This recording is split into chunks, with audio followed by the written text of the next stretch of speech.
The Messages and Miracles of Our Lady of Fatima.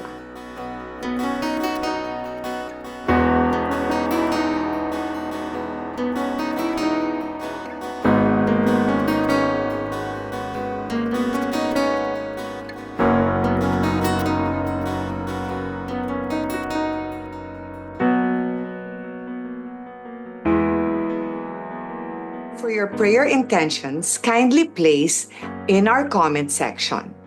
Viva Our Lady of Fatima! 5 days ago, last May 13, we celebrated the day of Our Lady of Fatima, who first appeared to Lucia, Francisco, and Jacinta 108 years ago. May ginawa po kaming comics tungkol sa kwento ng ating Our Lady of Fatima. Balikan niyo po ang post namin dito sa Facebook last May 13 para makita ninyo ang link para sa aming comics.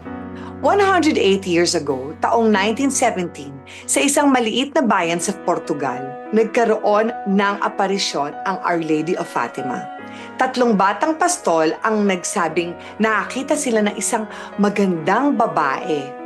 Sila ay sila Lucia dos Santos at ang kanyang pinsang si Francisco at Jacinta Marto. 6 na beses nagpakita itong magandang babae sa kanila mula Mayo hanggang Oktubre 1917. Ayon sa mga bata, ang pangalan niya ay si Maria at nakasuot siya ng puting-puti, may liwanag na parang araw at may hawak na rosaryo. Sinabi niya na siya ay nagmula sa langit at may dalang mahalagang mensahe para sa mundo. At yan ay panalangin, pagsisisi, at pagbabalik loob sa Diyos. Ang pangunahing mensahe ng Fatima ay 3. At yan ay magdasal tayo ng Santo Rosario araw-araw upang makamtan natin ang kapayapaan sa mundo at ang katapusan ng digmaan. Number 2, pagsisisi at pag-aalay ng sakripisyo para sa ikaliligtas ng mga makasalanan. At number 3, pagbabago ng puso at pagbabalik loob sa Diyos, lalo na sa pamamagitan ng pagdiriwang ng unang Biyernes at unang Sabado ng buwan. Binigyan din ng Our Lady of Fatima ang mga bata ng 3 sekreto na sa tulong ng Simbahang Katoliko ay unti-unti nang nabunyag. Ang unang lihim, may impyerno. Yes, kaya sa mga hindi naniniwala sa impyerno at patuloy pang nagkakaroon ng kasalanan, baka gusto na ninyo magbagong buhay. Ang kapatawaran ng Diyos ay overflowing. Kaya kung ako sa inyo, i-avail ko na ang promo ng kapatawaran ng Diyos. Ang unang lihim ay isang nakakagulat na pangitain. Ipinakita ng mahal na birhen kina Lucia, Francisco at Jacinta ang impyerno. Isang dagat ng apoy, mga kaluluwang nasusunog at mga demonyo na nakakatakot ang anyo. Sinabi nga nila Lucia na kung hindi ipinangako ng mahal na ina na sila'y dadalhin sa langit, baka sila'y namatay na sa takot sa sobrang pangit ng pangitain na yun na ipinakita sa kanila. Ganoon kagrabe ang impyerno. Ang ikalawang lihim ay ang propesiya tungkol sa ikalawang digmaang pandaigdig. Tandaan, lumabas ang Our Lady of Fatima noong 1917. September 1939, nag-umpisa ang Second World War. Binigyan ng babala ng mahal na birhen ang buong mundo na kung hindi tayo titigil sa kasalanan, magkakaroon ng mas malalang digmaan pagkatapos ng First World War. At nangyari nga ito. Ang ikatlong lihim ay ang pinaka-kontrobersyal sa 3. Ito ay inalathala sa Vatican noong year 2000 at talagang ang naglabas nito ay si Pope John Paul II. Sa pangitaing ito, nakita ni Lucia ang isang bishop in white na pinaniniwalaang ang Santo Papa. Tapos, si Santo Papa dumaan siya sa lungsod na wasak, tas punong-puno ng mga patay na tao, parang gera, parang war zone.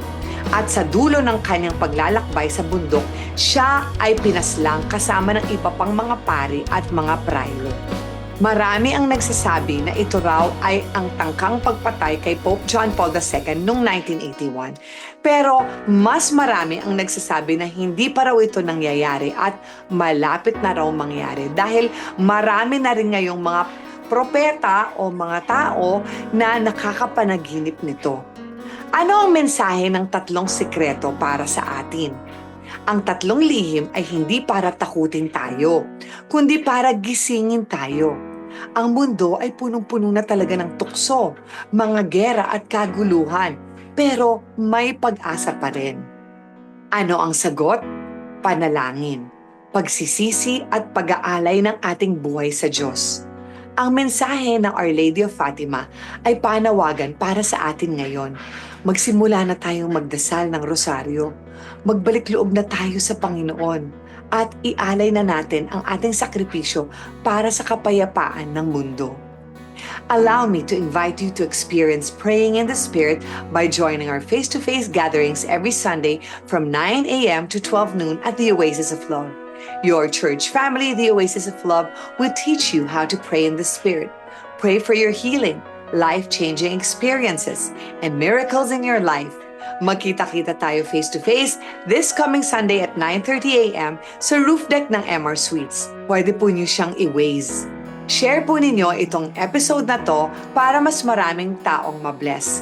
At kung may answered prayer po kayo, paki-DM lang po sa messenger ng Oasis of Love Manila para ma-share namin dito sa isang linggong pag-ibig. If you would like to contribute para makatulong sa aming simbahan, maraming salamat po. Just DM us in our messenger. Your contribution will help us spread the word of God and heal more people. Please press like, share, and subscribe if you were uplifted by our message. Kasi po yung pagla-like ninyo, nakakataas yan ang algorithm namin at lalong lalakas ang pag-boost sa amin ng Facebook. We invite you every Wednesday at 8 p.m. here on our Facebook page to listen to the teachings of Brother Vic Pastanio and be a blessing in our cell group sharings. Sali po kayo sa aming mga cell groups. Just DM us. Should you wish to join our community, please DM us. Ako po si Giselle Sanchez at magkita-kita tayo ulit dito sa Facebook next Sunday at 8 p.m. dito lamang sa Isang Linggo ng Pag-ibig.